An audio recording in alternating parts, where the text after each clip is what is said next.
9 German fighters diving from the sun, a damaged Spitfire losing altitude, hydraulics bleeding fluid, wing torn by cannon fire. The radio crackles with desperate voices. Brake left, brake right, dive, evade. Every conventional escape route is cut off. Then the pilot does something that violates every principle of air combat. He pulls back on the stick, throttles to maximum, and points the nose straight up toward the clouds. Vertical. The aircraft slows to a crawl. The enemy expects him to fall out of the sky like a stone. Instead, he disappears into the gray, and 9 seasoned Luftwaffe pilots lose their target in seconds. His commanding officer had called it suicide 2 weeks earlier during a tactical briefing. He would spend the rest of the war trying to understand how a man survived by doing exactly what should have killed him. June 1943. The air war over northern France has become a calculated slaughter. RAF Fighter Command flies daily sweeps across the Channel, trying to draw out German fighters and protect returning bomber streams. The missions are called circus operations, and the name is fitting. Pilots circle over occupied territory, waiting for the enemy to attack, knowing full well they are bait. The sky smells of aviation fuel and salt spray from the channel below. At 18,000 feet, the air is thin enough to make your head ache if the oxygen flow stutters. Frost forms on the inside of canopies, leather gloves stiffen in the cold. Radio static mixes with the constant drone of Rolls-Royce Merlin engines, a sound that becomes both comforting and maddening over hours of flight. Below, the patchwork fields of France stretch toward the horizon. Rivers gleam silver in the afternoon light. Small towns cluster around church steeples. It looks peaceful from up here, almost pastoral, but every pilot knows the truth. German radar has already plotted their course. Fighter controllers are scrambling interceptors from a dozen airfields. Somewhere above, hidden in the glare of the sun or the shelter of clouds, enemy aircraft are climbing, positioning, preparing to strike. The mathematics are brutal and simple. RAF Fighter Command is losing pilots faster than training schools can replace them. In the spring of 1943, losses on channel sweeps averaged 12% per mission. Some squadrons lose 15, 20%. The numbers vary, but the trend does not. Young men arrive fresh from operational training units with logbooks showing 200 hours of flight time and perhaps 10 hours of combat simulation. They fly 3 sorties, maybe 5, and then they do not come back. Their beds are stripped, their belongings packed, and new pilots arrive to fill the empty spaces in the formation. The Germans have perfected the art of the bounce. Focke-Wulf 190 fighters and Messerschmitt 109s position themselves 5,000 feet above the RAF formations. They wait, patient, conserving fuel, watching for the moment when the British turn for home and fuel states drop. Then they dive. Closing speeds exceed 450 miles per hour. The bounce happens so fast that most pilots only realize they are under attack when cannon shells start tearing through aluminum skin. By then, it is usually too late. Flight Lieutenant Thomas Carson does not look like a fighter pilot. He is thin, almost gaunt, with wire-rimmed glasses that fog in the cockpit humidity and hands that belong to someone who works with slide rules rather than control sticks. At 24 years old, he has the bearing of a university lecturer, which is precisely what his squadron mates find unsettling. Fighter pilots are supposed to be instinctive, aggressive, men who react faster than they think. Carson is none of these things. He calculates. He hesitates. He considers variables while others are already pulling triggers. His peers call him the calculator behind his back. Some use the nickname with affection, others with barely concealed contempt. He carries a small leather notebook in the pocket of his flight suit, filled with sketches of flight paths, energy diagrams, and tables of airspeeds versus climb rates. During mission briefings, he asks questions that irritate commanding officers. Questions like, Why do we always break level when attacked from above? What if altitude is more valuable than speed in the first 3 seconds of an engagement? His squadron leader, a Battle of Britain veteran with 16 confirmed kills, usually cuts him off with a curt reminder that doctrine exists for a reason, and men who freelance tend to die alone. Carson was born in Bristol in 1919. His father worked as a railway engineer. His mother taught mathematics at a girls' school. The house smelled of pipe tobacco and books. Dinner conversations revolved around physics problems and engineering puzzles. Young Thomas built model aircraft in the garden shed, obsessing over weight distribution and wing loading. He would launch them from the roof, measure their glide ratios, adjust the design, and try again. His models rarely flew far, but they flew predictably, and that mattered more to him than distance. He entered Cambridge in 1937 to study aeronautical engineering. His professors noted his talent for theoretical work, but questioned his practical intuition. He graduated in 1940, just as France was collapsing and Britain stood alone. He applied to the RAF immediately, was commissioned as a pilot officer, and sent to flight training. His instructors gave him high marks in navigation and aircraft systems, middling scores in aerobatics and gunnery. One evaluation noted that he overthinks under pressure, a damning assessment for a fighter pilot. Another called him technically proficient, but lacking killer instinct.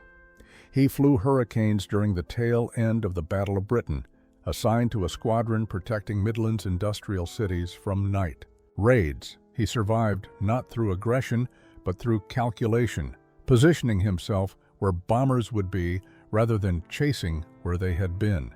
He was transferred twice in 18 months, always competent, never quite fitting the mold. By 1943, he had been posted to No. 601 Squadron at Tangmere, flying Supermarine Spitfire Mark Vs. The mechanics trusted him because he understood how the machines worked. The other pilots tolerated him because his missions somehow had lower casualty rates, though no one asked why.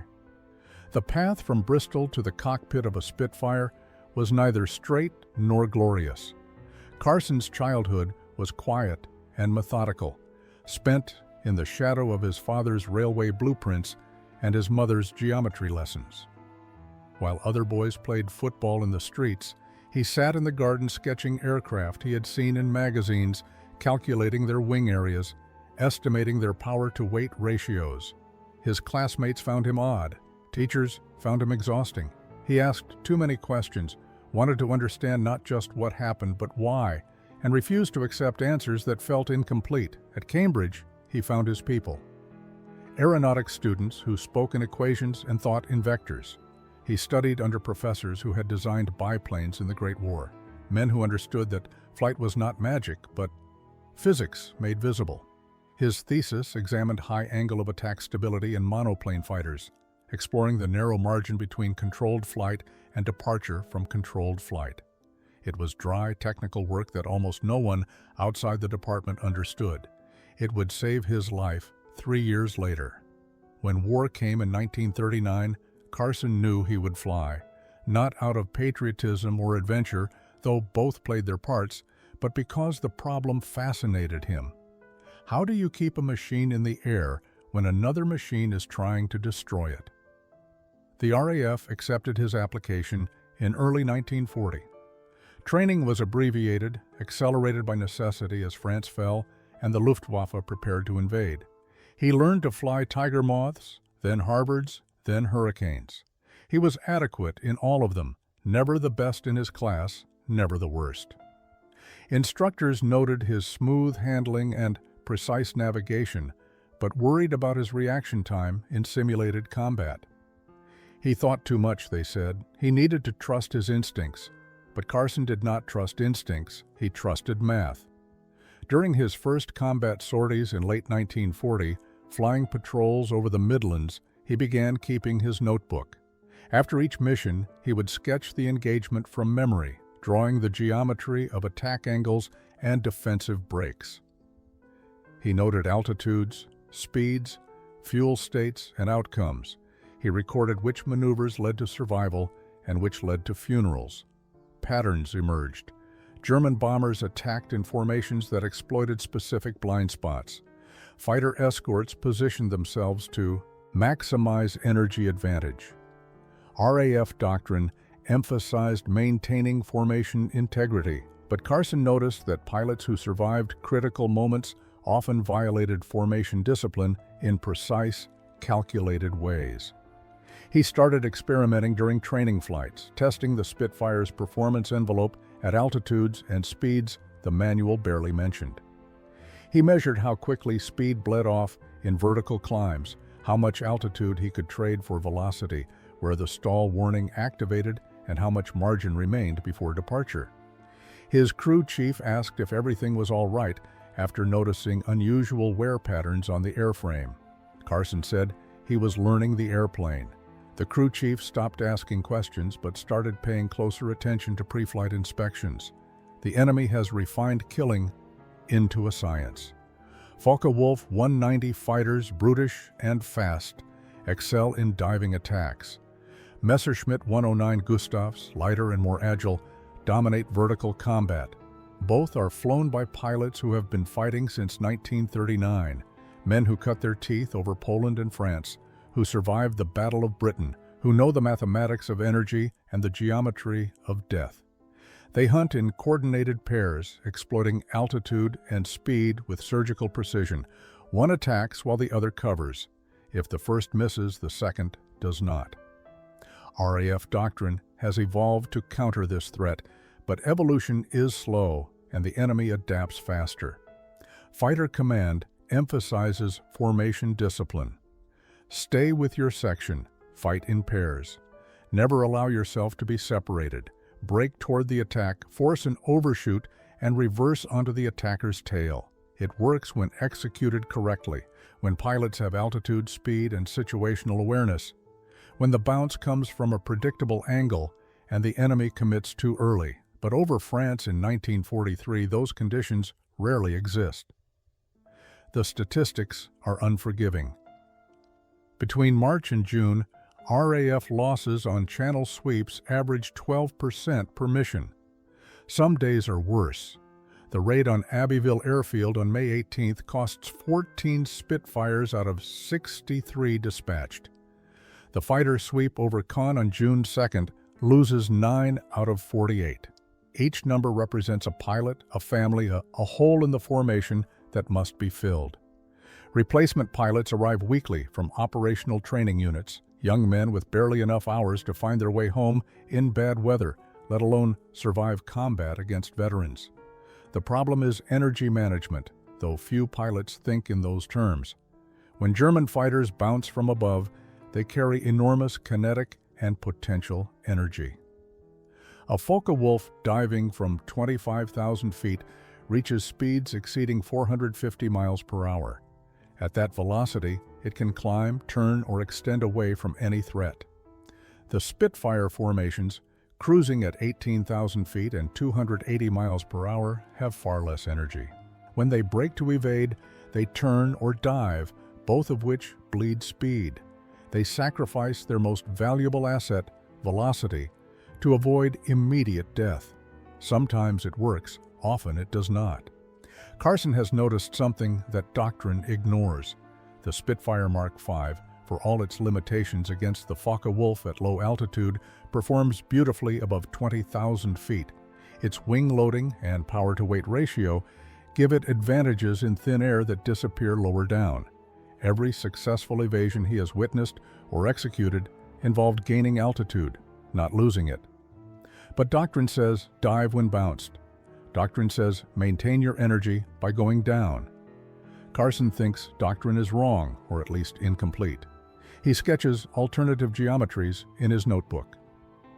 Vertical escapes, climbing into the attack rather than running from it, using clouds as tactical cover. The math suggests it could work. Physics supports it. The briefing room at RAF Tangmere smells of coffee, cigarette smoke, and fear disguised as bravado. It is 0530 on June 18, 1943. Outside, ground crews are fueling and arming 12 Spitfire Mark V's. Inside, pilots slouch in wooden chairs, some writing letters, others sleeping with their heads against the wall. The intelligence officer stands at the front beside a map of northern France, waiting for the squadron leader to begin. The mission is simple in concept, brutal in execution. Number 601 Squadron will fly a fighter sweep over Pas-de-Calais, trolling for German fighters, providing top cover for returning bombers. They will cross the channel at wave-top height to avoid radar, climb over the French coast, and patrol a box pattern between Calais and Abbeville. Expected opposition is heavy.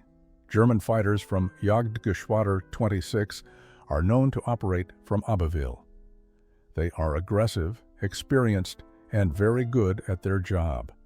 The squadron leader, a stocky man with graying temples and a distinguished Flying Cross ribbon, briefs the tactical plan. 12 Spitfires flying in 4 sections of 3 aircraft. Combat spread formation. Mutual support. Nobody breaks formation without explicit orders. He pauses, looks around the room, and adds that anyone who goes off freelancing will answer to him personally if they survive. Several pilots glance at Carson when this is said. He does not react. Weather briefing follows. Scattered clouds at 15,000 feet. Solid overcast at 22,000. Visibility 10 miles at altitude.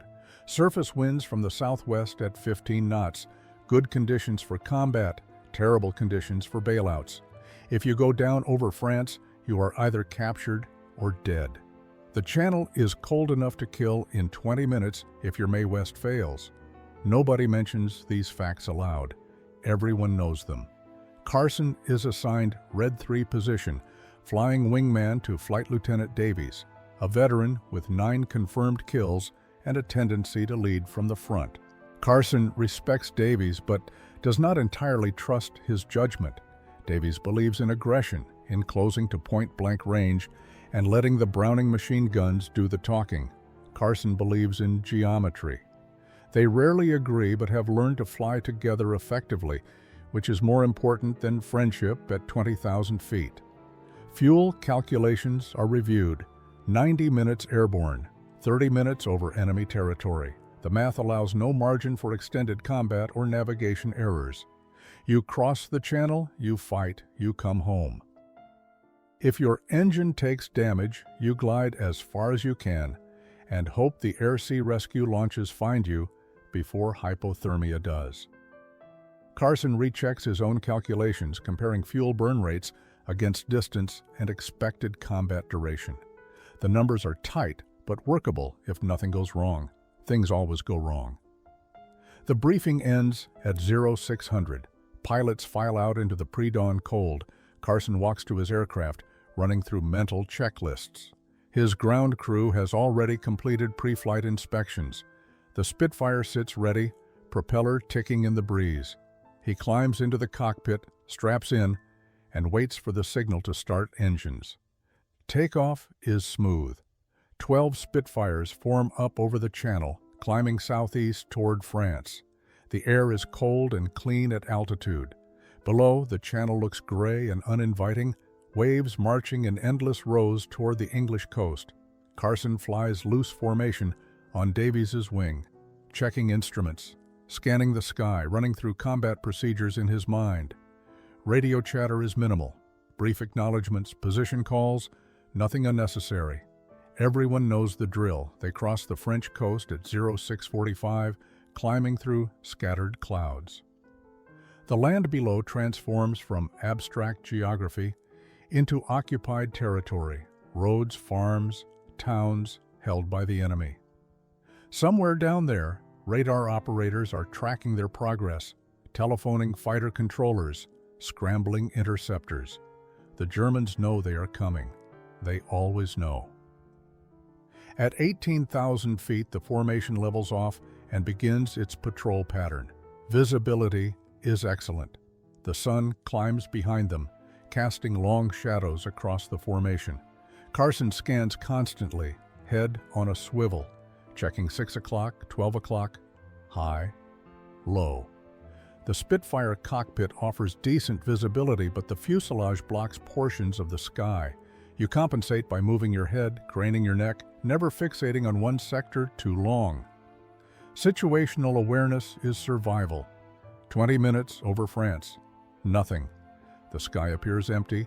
Radio calls report negative contacts. Some pilots relax slightly, though they know better. The Germans are up here somewhere, positioning, waiting for the right moment.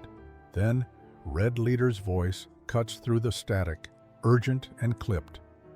Bandits, 11 o'clock high, many bandits. Carson looks left and up. 9 black dots detaching from the sun's glare, growing larger, diving fast.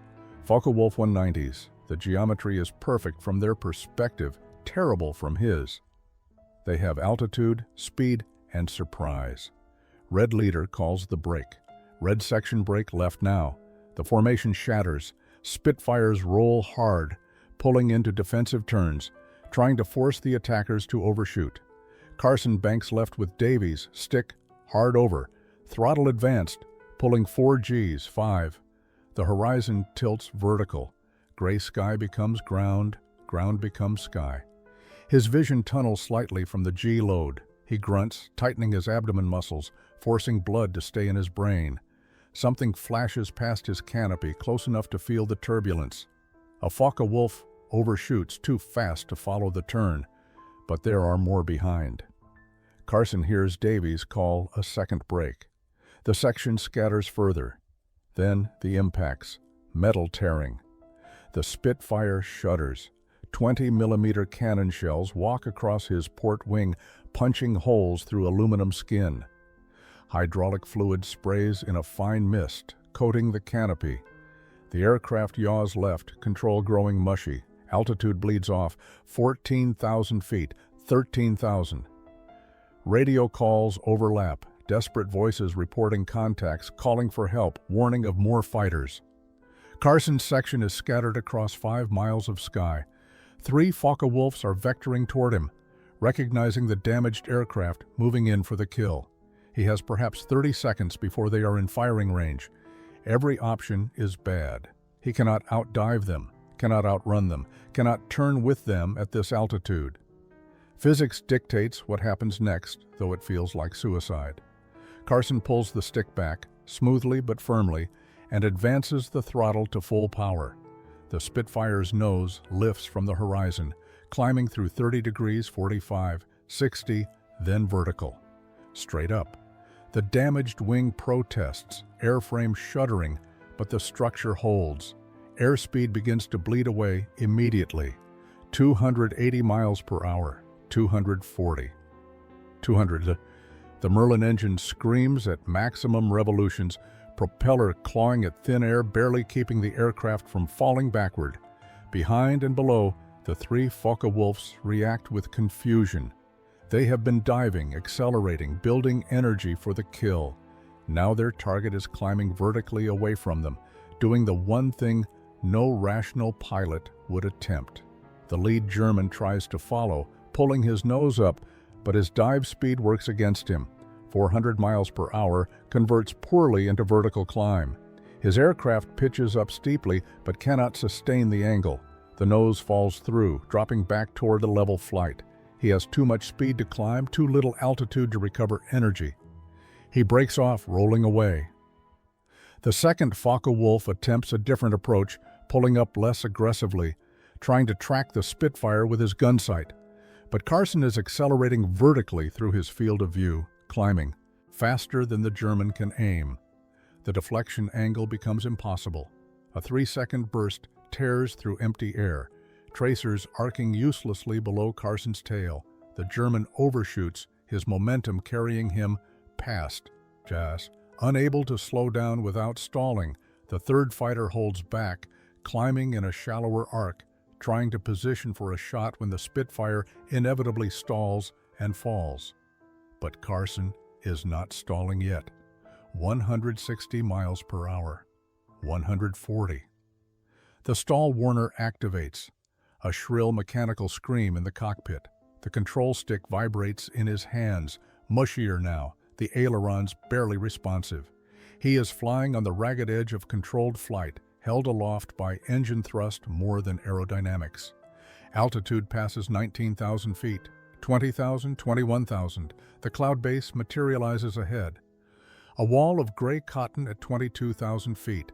Carson aims for it like a drowning man aims for the surface. His airspeed drops through 100 miles per hour. 80, 70. The Spitfire is barely flying, hanging nose high, wings generating almost no lift, staying airborne through sheer engine power and momentum. Below him, the German fighters have lost sight of their target against the backdrop of clouds. Their formation has broken apart.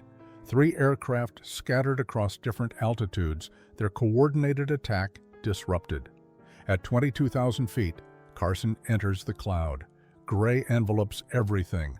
Visibility drops to 0. Instruments become his only reference. The artificial horizon shows the aircraft pitched 70 degrees nose up, airspeed 60 miles per hour, altitude still climbing, 23,000 feet. He counts seconds, 5, 10, 15. At 20, he acts, rolling the aircraft inverted with stick and rudder, pulling through into level flight above the clouds, emerging into brilliant sunlight with the world upside down, then right side up. He is alone above the clouds at 24,000 feet, engines still running, wings still attached, hydraulics dead but flying controls responding through manual reversion. Below, the cloud deck stretches white and unbroken to every horizon. Somewhere beneath that layer, 9 German fighters are searching for wreckage that does not exist. Carson breathes carefully through his oxygen mask, forcing himself to think through the adrenaline. Fuel state critical. Hydraulics failed. Navigation by dead reckoning. Distance to English coast approximately 80 mata. The Spitfire flies smoothly despite the damage. 47 holes punched through the port wing, later inspection will reveal, plus severed hydraulic lines and a cracked wing spar. But the flight controls work manually and the Merlin runs smoothly.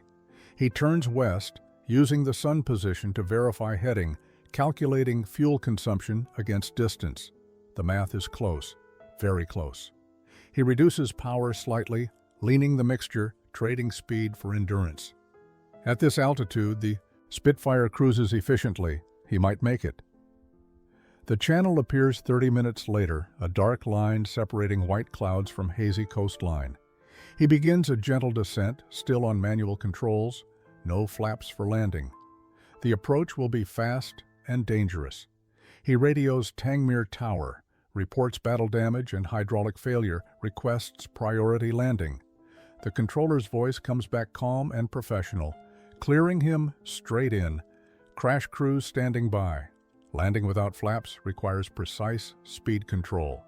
Too slow and he stalls on final approach. Too fast, and he runs out of runway. Carson flies the numbers from his notebook, airspeeds he calculated months ago for emergency procedures.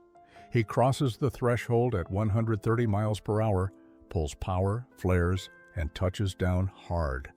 The Spitfire bounces once, settles, rolls down the runway with no brakes. He uses engine power and rudder to maintain directional control, finally coasting to a stop near the far threshold. The engine ticks and cools in sudden silence. Ground crew arrive within seconds, clambering onto the wing to help him out. They stare at the damage, counting holes, examining the shredded wing. One mechanic whistles low and says, "You should not be here, sir." Carson climbs down stiffly, legs trembling from adrenaline crash, and walks toward the operations building. The intelligence officer meets him halfway, notebook ready, questions prepared. The debrief takes 90 minutes. Carson describes the engagement methodically, noting times, altitudes, aircraft types, his maneuver. The intelligence officer writes everything down, but his expression suggests skepticism. Other pilots from the mission file in, adding their observations. They saw the vertical climb, saw Carson disappear into clouds, assumed he was dead. One pilot mentioned seeing the German formation break apart in confusion, unable to locate their target. The squadron leader sits silent through most of the debrief, arms crossed, face unreadable. When Carson finishes, the room is quiet for several seconds. Then the squadron leader speaks. "You should not be alive. The manual says that maneuver is impossible." Carson opens his notebook, shows pages of calculations, energy diagrams, performance curves. He explains calmly that the manual does not account for enemy energy state at the merge point. 3 days later, gun camera footage from another Spitfire provides external confirmation. The film shows Carson's aircraft climbing vertically with 3 Focke-Wulfs in pursuit, shows the German formation breaking apart as their target disappears into clouds, shows the confusion as 9 fighters scatter across the sky searching for a kill that never materializes. The intelligence section forwards copies to Fighter Command headquarters. Analysts study the footage frame by frame, measuring angles and closure rates, trying to understand what happened and whether it can be replicated. Carson receives no medal, no official commendation, no mention in dispatches. But the squadron leader asks him to brief the other pilots on energy management and vertical escapes. The briefing happens in the same room where missions are planned, Carson standing at the front with his notebook open, sketching diagrams on a chalkboard while 20 pilots watch with varying degrees of interest. Some dismiss it as luck. Others ask detailed questions about timing, altitude requirements, cloud cover. One young pilot officer, fresh from training, asks if Carson will teach him the calculations. Carson nods and says, "Bring your notebook." Word spreads through Fighter Command not through official channels, but through the informal networks that connect squadrons.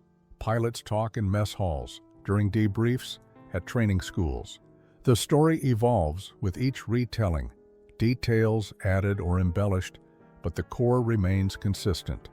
A pilot climbed vertically into clouds at near stall speed and survived an engagement that should have killed him.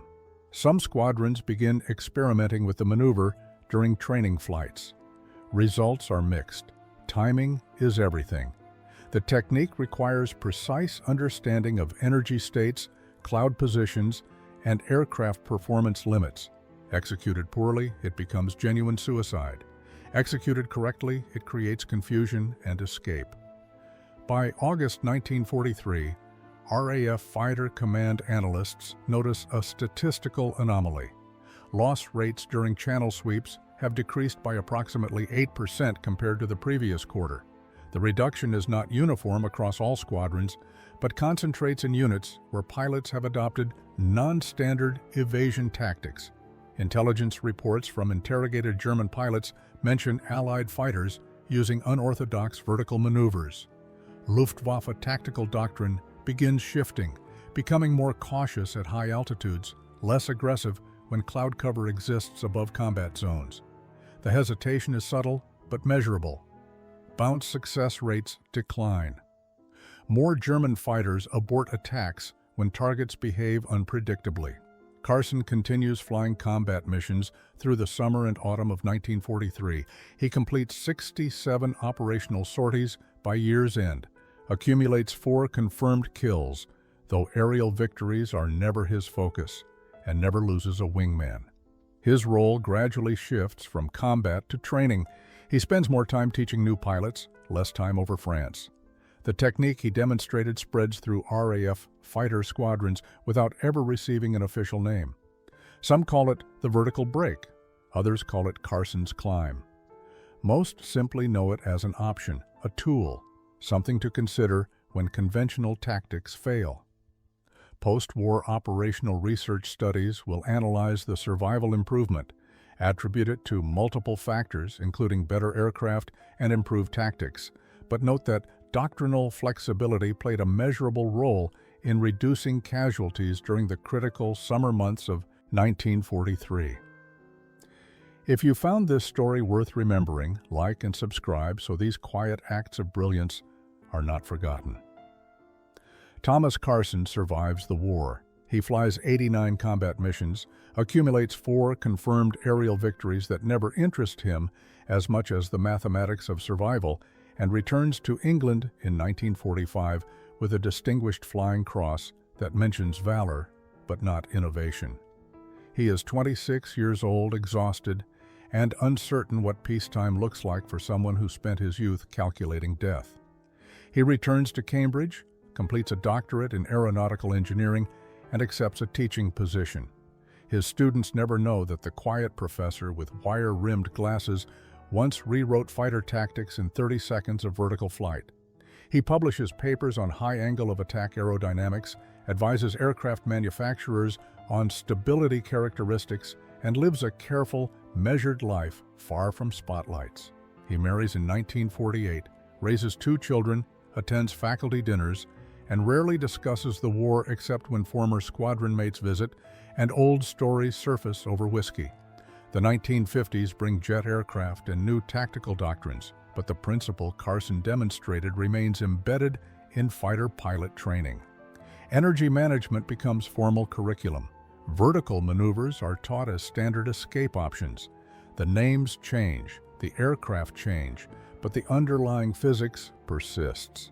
Modern fighter pilots learn to trade altitude for speed, to climb into attacks when circumstances allow, to use 3-dimensional geometry rather than 2-dimensional thinking. Most never hear the name Thomas Carson.